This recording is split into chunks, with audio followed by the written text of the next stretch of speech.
977 Nueva Vida en ruta, 8:31 minutos en la mañana, listos para recibirlo a continuación. Este segmento con el Dr. William Ruiz es auspiciado por Farmacia María en Plaza Dorada en Dorado, donde cuidamos su salud y su belleza. 787-278-6300. Doctor William Ruiz, bienvenido. Buenos días, mi gente, buenos días. ¿Cómo están? Muy bien, gracias a Dios. ¿Y usted?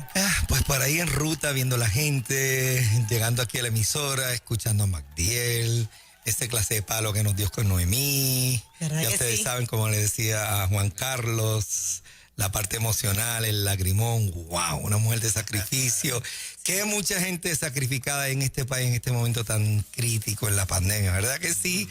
Muy complicado por demás, y es que pues las mujeres son cosa especial, son diferentes, y venimos con un temita que a las mujeres, pues, especialmente la mujer moderna, la mujer empoderada, ¿no?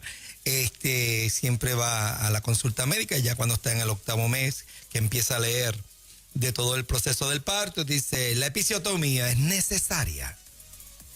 ¿La qué? Episiotomía. ¿Y qué es eso? Sí. Los varones no tenemos problema con eso. No, para nada. Pero Fernán sabe perfectamente lo que es. Dale, explícalo. Es una palabra compuesta que tiene su origen griego también. Hay que buscar los originales. Adelante, doctor, cuéntele. Sabemos que empieza con una vocal y termina con una vocal. Sí. Y la palabra lo dice. Lo dice. Qué profundo, qué profundo, doctor. Qué profundo, doctor Radio. Qué profundo. Dígale, doctor, dígale. Esto es una preocupación que las féminas siempre tienen cuando van donde el obstetra y le dicen, mire, doctor, cuando yo he escuchado que hacen un corte y que cortan a uno, y entonces tú escuchas toda esta historia que ellas empiezan a adornarla y parece una historia de horror. O sea, cuando pares. Sí, en el momento que te del tienen parto. que abrir un poquito, obviamente. Sí. Hacen una incisión, vamos a poner palabras. Pero ¿por qué recordar ese momento? Bueno, porque es que ya tú pasaste esa etapa reproductiva, pero tengo muchas de ellas que me preguntan en la oficina, ¿y por qué no hablar un poquitito de ese momento que todas ustedes, a pesar del horror del dolor, a pesar de que detestan todo ese revolú de lo que ocurre en el parto, el premio es tan hermoso? Ver ese bebé, amamantarlo, las que pelean, no le corte el cordón todavía, y te deja lo que termine de latir, y todas estas controversias que existen, que no vamos a hablar de eso hoy, por supuesto.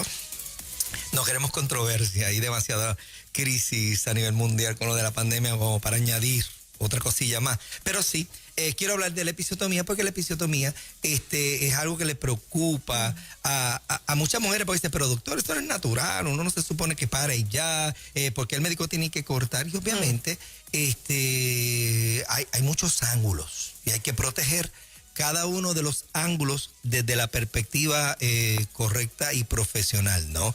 Cuando un médico toma la decisión de una episiotomía, tiene que haber un porqué. Y ese porqué tiene que estar fundamentado en algo, ¿no? Y quizás para el paciente ese fundamento no es el correcto. Hay médicos que dicen, no, para avanzar en el parto, para que el bebé salga mejor. Entonces, todavía el paciente sigue cuestionando. Yo le voy a dar mi perspectiva. No necesariamente es la que a usted le satisfaga, pero yo creo que debe ser algo que usted debe leer, debe discutirlo a la saciedad con su profesional de la salud. No me tome como que lo que dijo el doctor Ruiz es lo que es, porque hay muchas variables. Lo otro es cuando de momento hay un parto sumamente complicado, un bebé que pues no hubo un buen cuidado prenatal, y de momento tenemos un bebé macrosómico, y de momento esta mujer decidió no llegar a su cuidado prenatal, o por las circunstancias que fueran, porque hay tantas circunstancias, y de momento tenemos lo que se llama un parto distóxico, que es un parto complicado, un parto difícil, la palabra de domingo, distóxico, ¿no?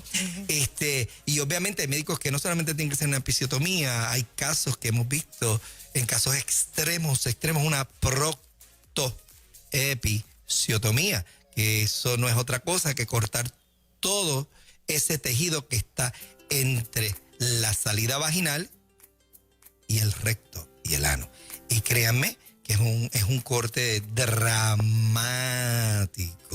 Y yo sé que estaban en la nube allá con Magdiel Narváez y el sacrificio y toda la cuestión. Yo los traigo a la parte de la ciencia un poco compleja, ¿no? Yo no quiero perder la audiencia de 18 a 30 años de mujeres esta mañana, de William. Pero doctor, si en algo le consuela a las mujeres, voy a decir esto, digo, por lo menos mi experiencia, y yo sé de otras mujeres, que el dolor que tú sientes arriba, ¿verdad? En ese momento es tanto que a veces ni te das cuenta que el doctor hizo lo que hizo. Hizo lo que hizo. Y la otra ventaja, Dios es tan sabio que uno de los tejidos más benignos y de más alto nivel de cicatrización y con la rapidez que sana es ese área. Es una cosa impresionante. Sí, es cierto. Hay momentos que tú dices, ¿en serio que aquí hubo una episiotomía? No veo, no sé en dónde. Es casi milagroso. Claro, las episiotomías no todo el tiempo son necesarias. Okay. Y ese es el postulado que debo traer hoy, en mi opinión personal. No, porque depende de muchos factores. Cuánto se aumentó en el peso, el tipo, el contorno del área por donde va a salir el bebé, el tamaño del bebé, si la mujer es primeriza o no es primeriza, si es un parto prematuro o no es prematuro. Entonces, cuando me hacen esa pregunta, ¿la episiotomía es necesaria? La respuesta inmediata es una sola palabra. Depende del momento y las circunstancias. ¿Ok? ¿De qué depende? Un montón de factores. Un bebé macrosómico con una insistencia de una mamá que quiere parir, que el médico está preocupado por una distosia de hombros, un encajamiento de los hombros en el área de la pelvis, que se constituye una emergencia, que la vida del bebé está en peligro. Y el médico está ahí. No le quedó de otra. Llegaste, el bebé está ahí, o sea, la cabeza está saliendo. O sea, no tienes tiempo para una cesárea, no tienes tiempo para otros actos heroicos que se hacen tanto detrás de la cortina médica y que criticamos tanto, ¿verdad? El médico tomó aquella decisión y no saben que detrás de la cortina médica ocurren tantas cosas maravillosas, hermosas, pero sale algo mal, pues ya hay que castigar a alguien. Entonces la episiotomía que toma algún tipo de preocupación en la mujer, hay que decirle, oye, el nivel de confianza de discutir este tema es sumamente importante con el médico porque va a depender, ¿sabes? Y yo he tenido pacientes que llegan en su primera visita prenatal y me dicen, ¿y usted hace episiotomía? Y yo, ok. Antes contestaba directo, sí, yo las hago, porque no sabía el bagaje con el cual viene la paciente y toda su preocupación, porque todo nace desde la perspectiva de lo que la gente ha escuchado mucho por ahí. Hay que humanizar el parto. Pero entonces, ¿será que la gente ahora está más orientada? Porque para mi tiempo yo no sabía ni lo que era eso. Yo me encontré en el proceso que el médico dijo, hay que hacer esto. Pero Exacto. yo ni lo sabía. Y te voy a explicar por qué. Porque hemos transicionado de la medicina paternalista, que es lo que diga el médico, a una medicina de consentimiento informado, porque ya el paciente del siglo XXI es un paciente que tiene exposición a la literatura, a la lectura, al conocimiento, o sea, no es esta simple señora que sí, yo voy a parir, no sé, usted me dice lo que usted diga. A todas estas pacientes del siglo XXI, todas estas mujeres empoderadas que leen y que obviamente quieren renegociar todos estos procesos, que eso está bien. Yo no lo veo mal. Yo creo que sí que hay que discutirlo. Claro, hay que discutirlo como hago yo, como que todos los incisos del plan de parto, plan 1, plan 2, plan 3. En el 1, estos son los riesgos. ¿Quién asume la responsabilidad? Yo no sé, usted. No. Porque quieres este inciso, ¿no? Entonces, sí, hemos tenido allí en sala de partos un momento de decir, hay que hacer una epistomía, hay que mira cómo está, el bebé tiene ya edema de todo lo que es el área del cuero cabelludo y se forma lo que se llama caput succedaneum, que muchas veces, y la gran mayoría es sumamente normal, porque obviamente en esas primerizas, a veces es necesario una episiotomía. A veces es necesario porque obviamente en la manera que tiene el contorno del canal vaginal, que literalmente desde la perspectiva de parto, ese canal vaginal es virgen, por ahí no ha pasado un bebé, no es lo mismo, está sexualmente activo, el pene no tiene jamás el tamaño de un bebé, que entonces por ahí, por ese canal pasar un bebé. Entonces, ahí la perspectiva es totalmente diferente. Es una decisión que obviamente se debe informar con el paciente. Ya estamos en el siglo XXI, ya los pacientes leen, escuchan, miran, van a YouTube, ven videos, vienen con toda una serie de preguntas. Claro, sin el entrenamiento profesional de estar en sala de parto, ver las complicaciones de un bebé y simplemente ven un video y el video no lo trae todo. El video quizás te trae el procedimiento, el video quizás te trae o lo que leíste, te puntualiza o te dice una serie de elementos. Entonces son los que te llaman la atención sin ubicarlo en el universo del proceso de parto por completo y la repercusión que tiene de sacar un bebé a tiempo, no sacarlo, que tenga lo que se llama hipoxemia, que es falta de oxígeno. Hay tantos elementos que cuando me preguntas, ¿la episiotomía es necesaria? Te tengo que contestar. Depende de las circunstancias y del momento en que se está dando el parto y cómo está el bebé y cómo estás tú. Y si pasó en el momento, que no sé, ¿verdad? Justo ahí hubo que tomar la decisión y si la paciente no está de acuerdo, porque, oye, esa parte de los hombros es bien difícil cuando salen esos hombros de ese bebé. Yo creo que para mí es una de las partes más difíciles, pero si la paciente no está de acuerdo, la otra opción es la cesárea. No, porque ya el bebé está prácticamente, lo tienes ahí. Y no puedes introducir luego que el bebé ha pasado cierto nivel de esa pelvis, agarrar el bebé, introducirlo para dejarlo adentro. Los daños son terribles. Entonces, no puede, no hay episiotomía. Pues obviamente el paciente se expone a todo lo que son las laceraciones. Laceraciones vulvares, uretrales, vaginales, anales, membrana del recto, y todo eso podría obviamente afectarse y romperse todo. Claro, todos estamos, cuando pasamos por obstetricia y ginecología, entrenados a ver este tipo de riesgo, manejarlo, corregirlo y obviamente luego de una crisis como esa, cuando el paciente pues por alguna razón se laceró de forma severa, lo que se llama una laceración de 4º grado, donde, y ¿verdad? Perdonen lo gráfico que voy a hacer tan temprano en la mañana, las damas, obviamente, imagínense que no haya ningún tipo de pared entre todo tu recto, tu área anal y tu área vaginal. Wow. Es un desastre, literal para la mujer, bien fuerte, bien fuerte. Por eso me preguntan, ¿la episiotomía es necesaria? Depende de las circunstancias y del momento. Hay muchachos que vienen bien grandes, doctor, ¿verdad? Sí. Sí, hay cosas que de momento te sorprenden, te sorprenden. Y obviamente estamos en un tiempo complicado, entre pandemia y lo que la gente lee. Entonces, a veces la información es tan limitada sin ver otros aspectos, ¿no? Que son tan importantes. Por eso son importantes los entrenamientos. Por eso ese obstetra está de 3 a 4 años viendo casos y tú tienes ese armamentario mental. Pasó aquella vez tal cosa, esto se puede evitar, ¿no?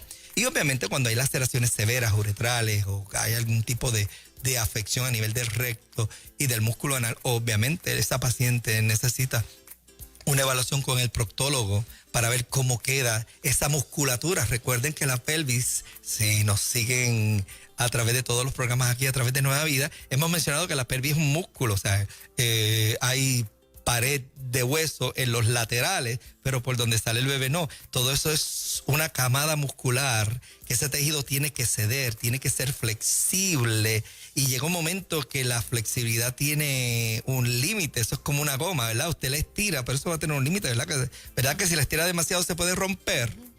Pues no todas las mujeres tienen esa flexibilidad o esa capacidad, y obviamente ocurren laceraciones. Hay otras que paren y no ha pasado nada, señores.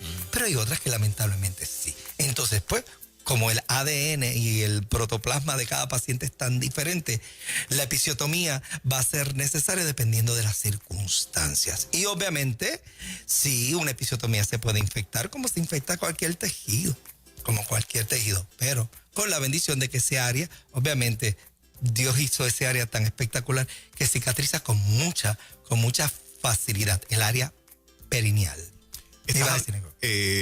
¿Estos son excepciones o ocurre más de lo que gente común y corriente como nosotros puede pensar? Cuando dice esto, ¿a qué te refieres en particular? ¿Las laceraciones? No, a la necesidad, al procedimiento, a la necesidad de que un doctor recurra a una episiotomía para que el bebé salga sin problemas. ¿Es pues algo excepcional o es algo bastante común? Puede ser bastante común, lo que pasa es que depende de la práctica. Aquí hay médicos especialistas en alto riesgo que obviamente sus partos son de alto riesgo. Tienen pacientes muy particulares. Hay otros que lo que tienen son pacientes que decimos en inglés well babies. Pacientes chilling, que estos pacientes llegan, te paran y vámonos. Y no ha pasado nada. ¿Esa es la mayoría? Yo soy un punto dentro del sistema solar de todo esto. O sea, yo soy uno de tantos. Eso hay que ver estadísticas, hay que ver cómo se comporta la población, qué tipo de población tenemos. Diferentes factores afectan esto. En mi práctica, por eso puedo hablar de mi experiencia. Yo he tenido de todo un poco. O sea, yo he tenido casos primerizas que no se le hacen nada de episiotomía. Una pelvis y un sistema cuasi perfecto.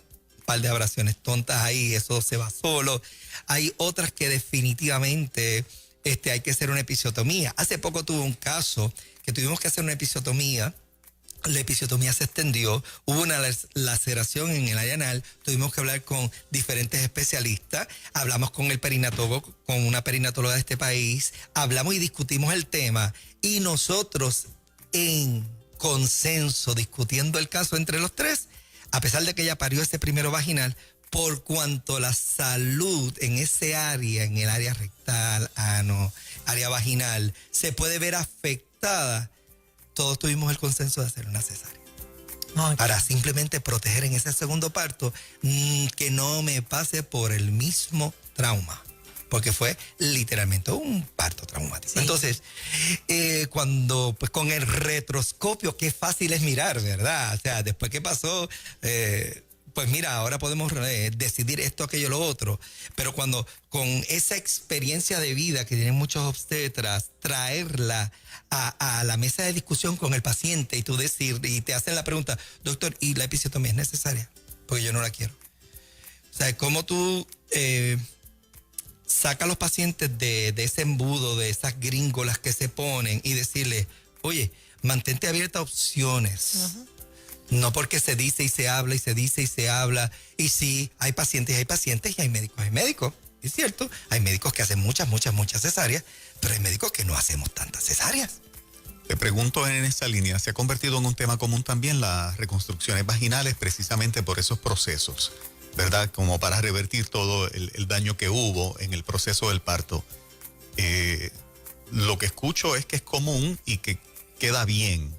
¿Eso es el remedio para las que han pasado por este proceso, que les ocupa cómo queda su canal vaginal, pensando obviamente en la salud sexual con su esposo? Las reparaciones vaginales han sido muy comunes desde siempre.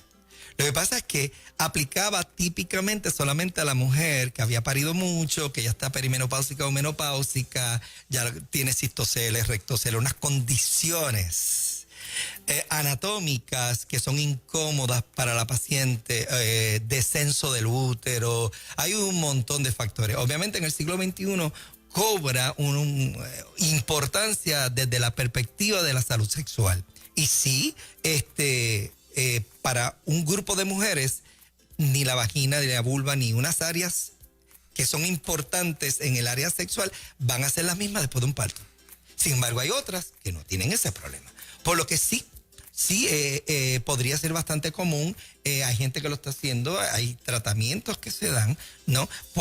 Para tratar de devolverle a la vagina ese contorno de fortaleza que tenía antes de estirarse tanto por el proceso del parto. Sí, lo hay. Y obviamente hay buenos profesionales. Hay gente que está haciendo un excelente trabajo. No puedo decir nombres porque no me atrevo a casarme con títulos, nombres de personas. De primera fase, los primeros médicos que tienes que ir es a los uroginecólogos, que ahora es una nueva subespecialidad que están haciendo en la ginecología y la obstetricia como una subespecialidad que trabaja aspectos de todo lo que es la parte urológica y genital de la mujer. Después de eso, obviamente, si es un poquitito de estética, de salud sexual que tiene su lugar y tiene su mérito, no se lo vamos a quitar, lo tiene. O sea, eso se respeta y se le da su lugar, ¿no? Eso también se trabaja y obviamente hay especialistas que están haciendo un excelente trabajo. En cuanto a nuestras menopáusicas, pues seguimos haciendo el trabajo de hacer el proceso quirúrgico. A veces el tejido está tan flácido que hay que sacarlo y cortarlo, como cuando le hacen una cirugía plástica a una persona que ha perdido 60, 70, 80 libras y hay que hacer una reconstrucción de abdomen porque tiene tejido flácido, esa piel ya no recobra. Pues hay casos ya cuando pasa la edad que nuestras señoras, nuestras abuelas, hay que hacer ese tipo de procedimientos. Para la gente joven, un poquitito diferente porque queremos establecer que puede ser un tejido competente para la parte sexual. Excelente, Willy. Tremendo. Lo importante aquí es que venga bien el bebé, uno someterse a lo que se haya que someter, el médico sabe lo que está haciendo. Doctor, hay una pregunta que se quedó al aire. La semana pasada la persona está escribiendo nuevamente, pero sabemos que es un poco compleja. Si quiere contestar la parte científica para la próxima ocasión, más la teológica para la próxima ocasión. Tenemos una entrevista, la dejamos para el jueves. Exacto, para la próxima Para el martes, ocasión. perdón. Martes, sí. Queremos ser responsables con esta respuesta. Queremos añadir a alguien en el foro. Exacto. No sé si Magdiel se pueda quedar en un momento dado para contestar la parte espiritual. Muy bien. Que tiene que ver con eso. Yo, la parte científica, con mucho gusto.